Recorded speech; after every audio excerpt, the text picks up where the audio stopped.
Well, thank you for that exciting introduction, Shiz.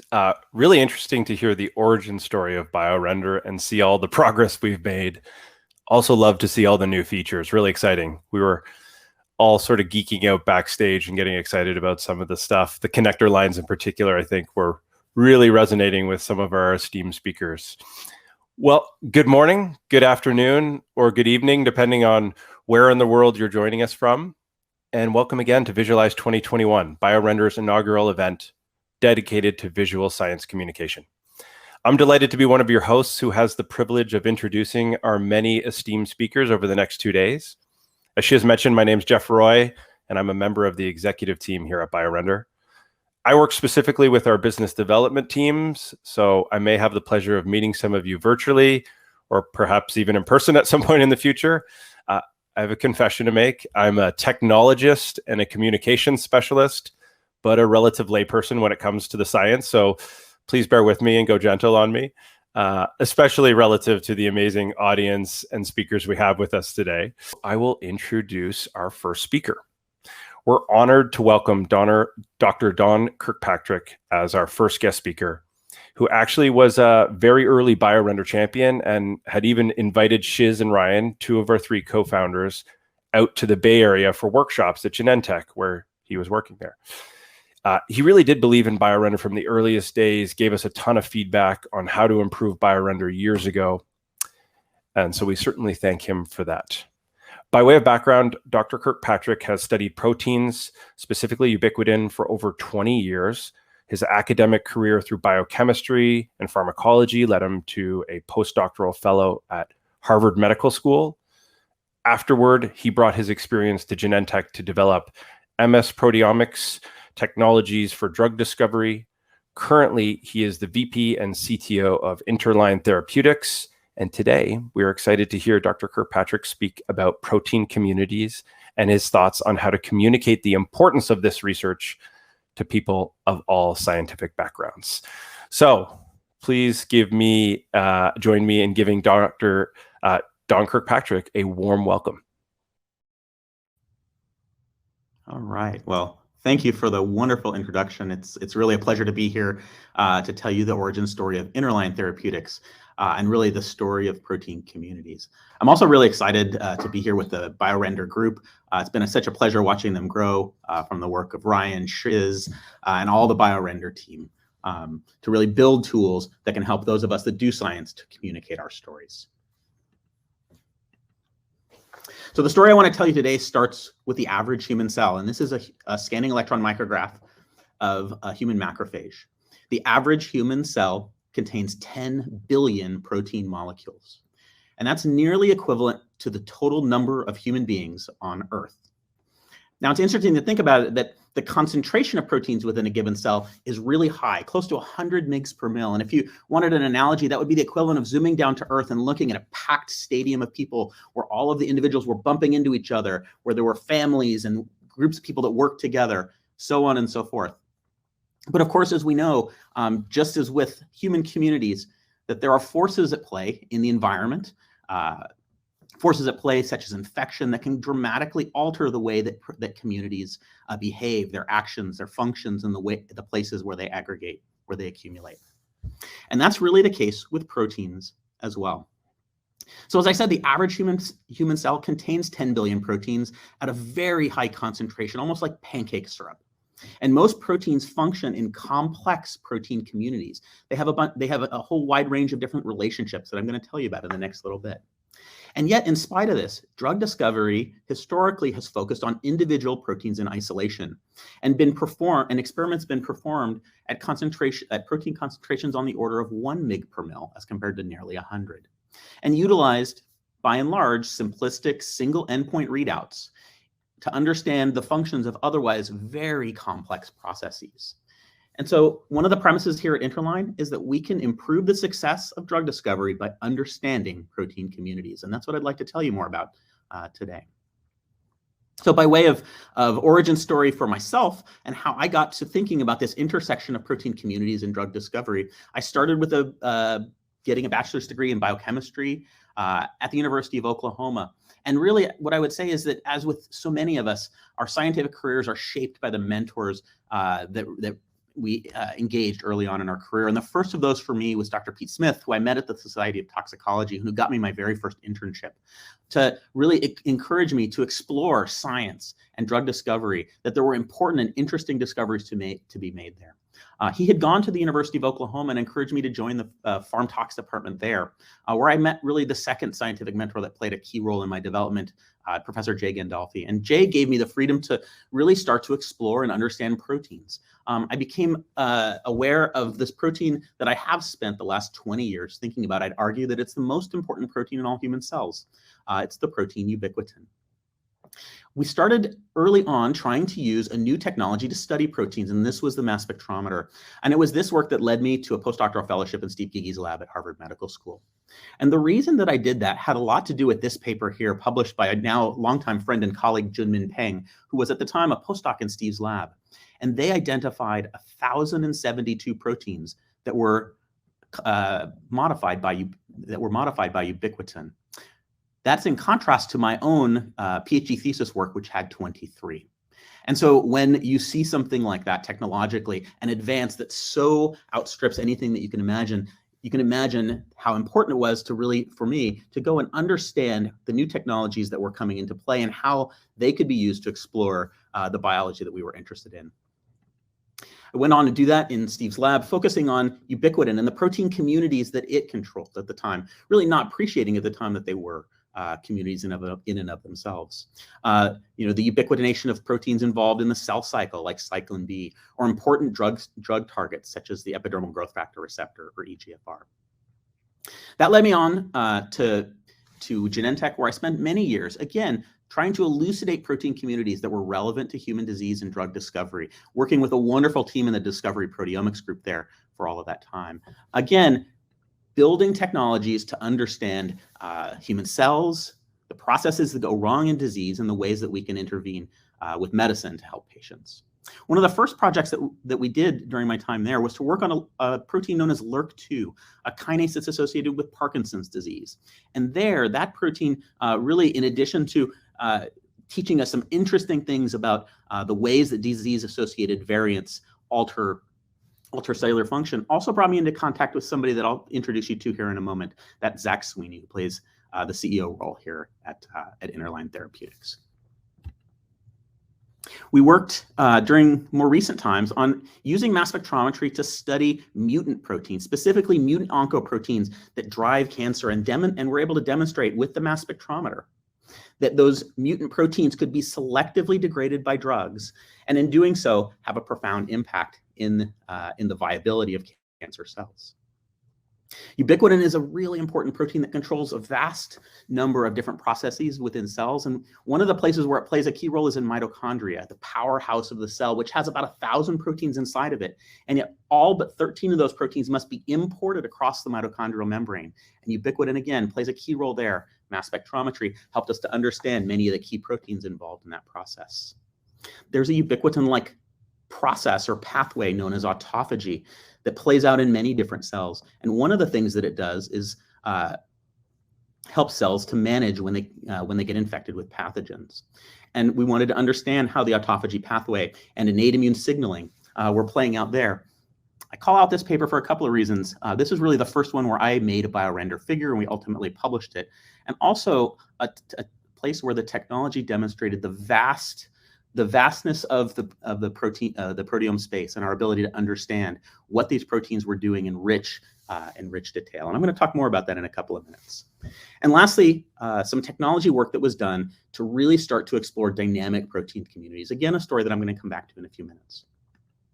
Now, it was this work that got the attention of a number of people, including Zach Sweeney, Nick Galley, Anj Saha, and the group that was coming together here at Interline Therapeutics with the idea that protein communities could indeed be the center of drug discovery, and that we could put technologies in place to help us to explore those and understand their function in a way that would really help to develop medicines more effectively, more efficiently, and more successfully.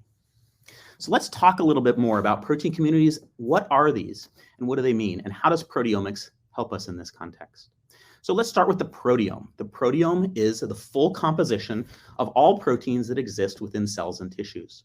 If you went back to that human macrophage or any other individual cell, there's about 10 to 11,000 different genes that are expressing 10 to 11,000 different proteins, some of which are present at 1 million or more copies per cell, some of which may be present at 1, 10, or 100 copies per cell, adding up to these 10 billion protein molecules. The proteome of a human cell is a reflection of a variety of different inputs. The genotype of that cell. What cell type is it? Is it a human cardiomyocyte? Is it a hepatocyte from the liver? Is it an immune cell like a macrophage? What environment does that cell reside within? Is inflammation going on? Is there tissue injury or something else? And of course, perturbation status. Has it been exposed to drugs or other toxic chemicals? The proteome remodels itself in all of these contexts. So that's the proteome. And proteomics is really the prism through which we try to understand the proteome. Mass spectrometers and mass spectrometry are one of many tools that give us the opportunity to understand proteins, their functions and activities. And we've started to think about these as protein communities, really relationships between groups of proteins, kind of dimensions or slices of the proteome through which you can get an understanding of what's happening. Amongst the protein communities, we view them as physical communities, proteins that physically come into contact with one another. You might imagine members of a family, for example. Functional protein communities, those that act in a single process. You might imagine those people that you work together with in the job that you do. There are spatial protein communities. They're not physically or functionally related, but they happen to reside in the same place, maybe groups of people who live in the same apartment building. And then there are co-regulatory communities, a little bit more of an abstract concept, but you might equate this to people who follow the same political or religious affiliation, that they're driven to functions by some higher order process. So this is how we view the proteome and protein communities. And a premise of Interline Therapeutics is that the current approaches do not allow us to understand sufficiently well the molecular mechanisms at play within protein communities. There's a wide range of different technologies that have and are continuing to be used in drug discovery. Things like imaging, characterizing mRNAs through RNA sequencing, or metabolites through metabolomics. But the bottom line is that the vast majority of drug targets are proteins. And by focusing at that level and understanding not just a single protein, but complex communities of proteins and all of their interactions, physical, functional, spatial, it gives us a better chance to understand the disease process and the way that the medicines that we're making will work. And so we believe that proteomics is poised to define molecular mechanisms for genetically validated therapeutic targets.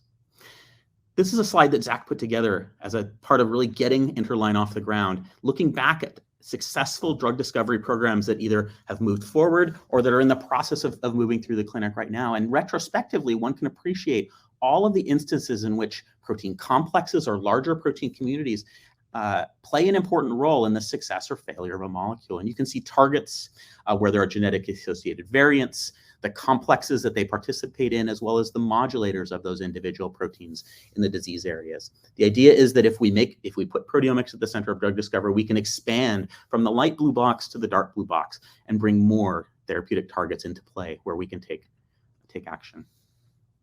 We believe that best-in-class medicines are defined by their impact on protein interactions. This is increasingly the case with a variety of successful and unsuccessful drug discovery programs across biotech and pharma. The majority of work is done to try to inhibit enzymes or the catalytic sites of proteins. And this has worked by and large for the successful drugs, but in cases where it hasn't, there's a number of reasons why. For example, processes that are driven not by catalysis, not by the activity or the function of an enzyme, but rather by two proteins interacting with one another are often not in play. And then there's the rare case, and this plays out in the context of RAF, an important oncogene or protein in cancer. And that is that inhibition of this protein can at times lead to activation of its partner proteins in a way that's deleterious to the cell and ultimately to the individual. Understanding the protein target and their protein communities is really essential to making medicines that will work earlier, faster, and more safely. Now, proteomics is in a unique position, and this really is a technology that allows us to explore really all aspects of proteins. We can therefore use it at all stages of drug discovery. I think something that has not been systematically done to date, and that is something that we're going to do here at Interline. Whether we're looking at relatively early in vitro studies to try to discover new mechanisms and identify new lead molecules. Whether we're taking those molecules into cells and trying to understand their activities, ultimately trying to develop better candidate molecules that we take to the clinic.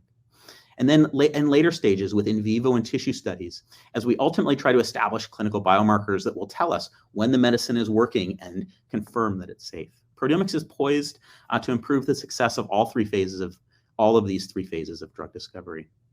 And I call it out here that this is one of the many figures that we're making inside of Interline, using the BioRender platform as a way to communicate this to our new team that's coming together, as well as to the many stakeholders that are overseeing the company and really interested in the things that we're doing here. So these are the three elements of Interline.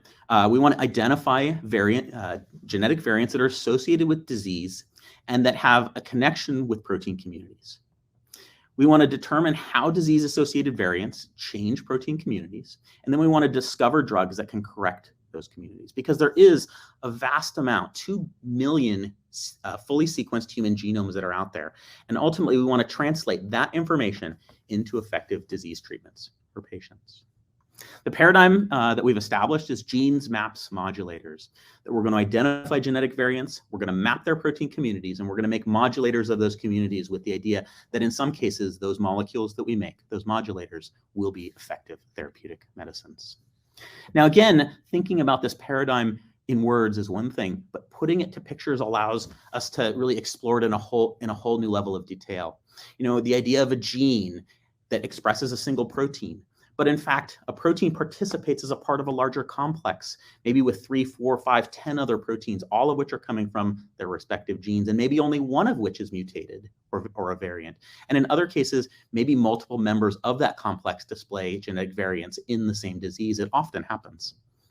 When we think about maps, this is a map of the cullen E3 ubiquitin ligase family of proteins, and all of those other proteins that associate with the cullen scaffolds.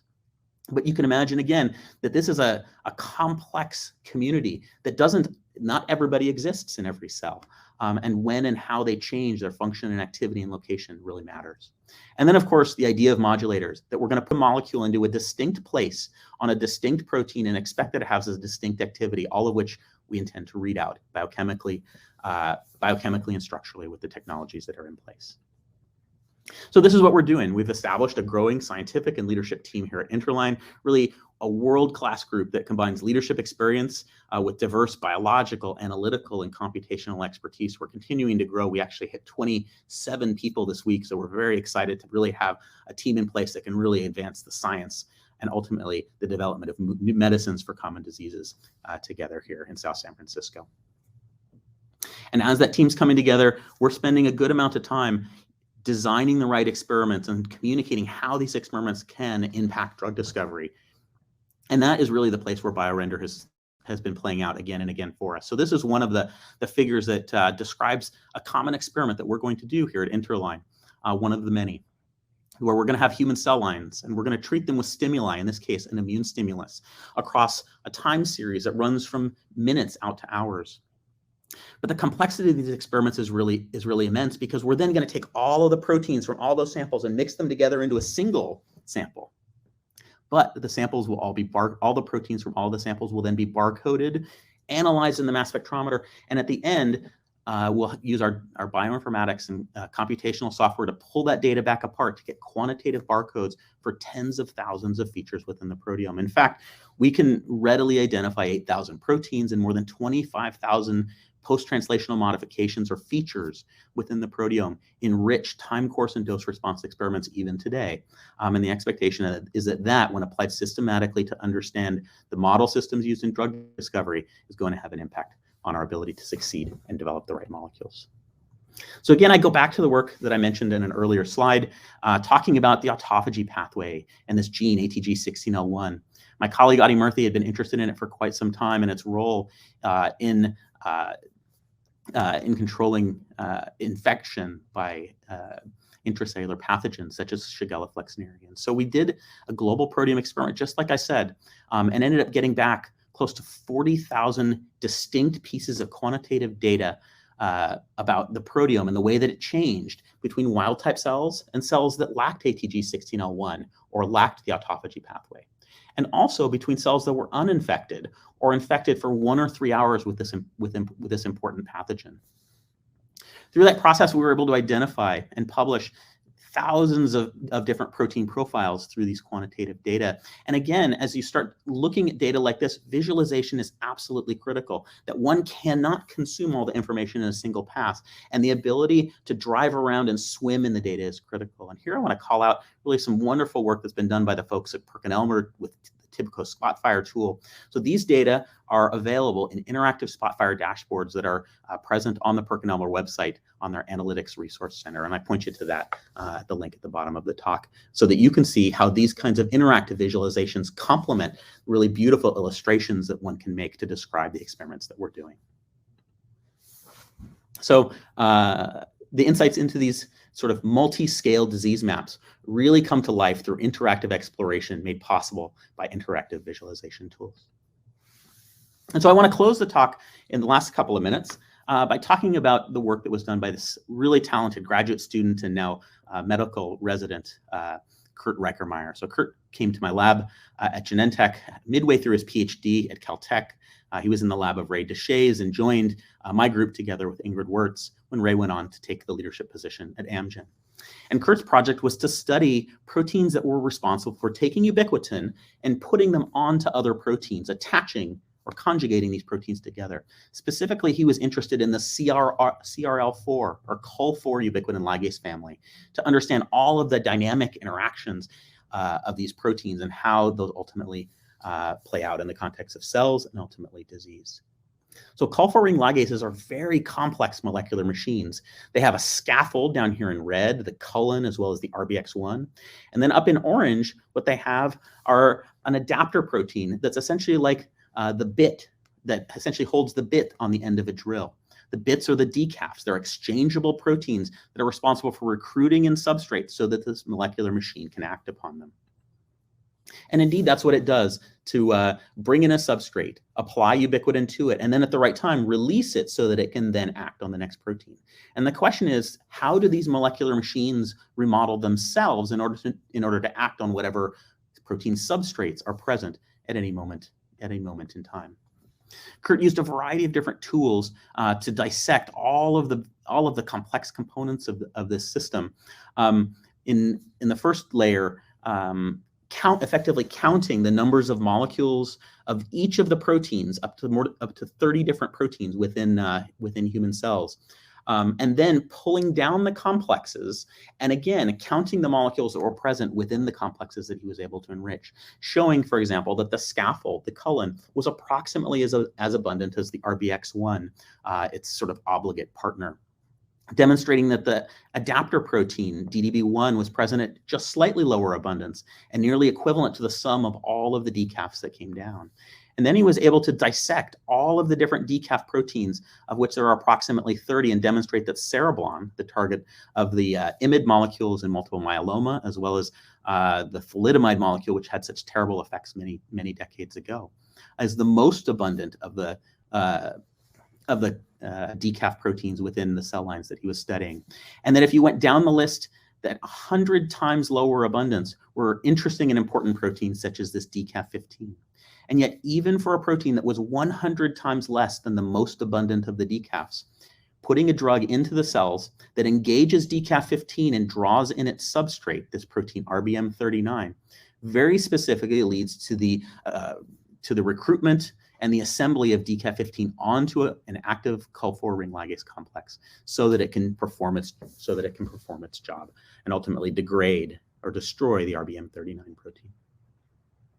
So it's these kinds of experiments that we believe really can be brought to bear on project after project after project. And that's what we're going to do here at Interline. Really, we believe that these will differentiate our platform, these new technologies will differentiate our platform. So we're going to start with deep exome sequencing, human genetic data that will point us to the likely therapeutic targets that we'll want to be acting upon.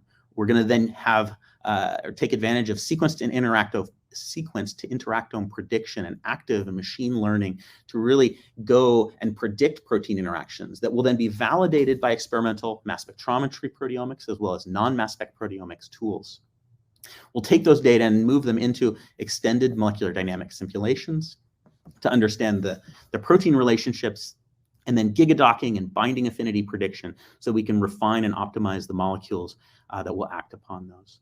Now, many of these are going to be, all of these are going to be absolutely essential components of our pipeline, but we believe that the key differentiators will be these first two: sequence to interactome prediction with active learning, as well as the mass spectrometry proteomics that's going to be brought to bear on each and every project.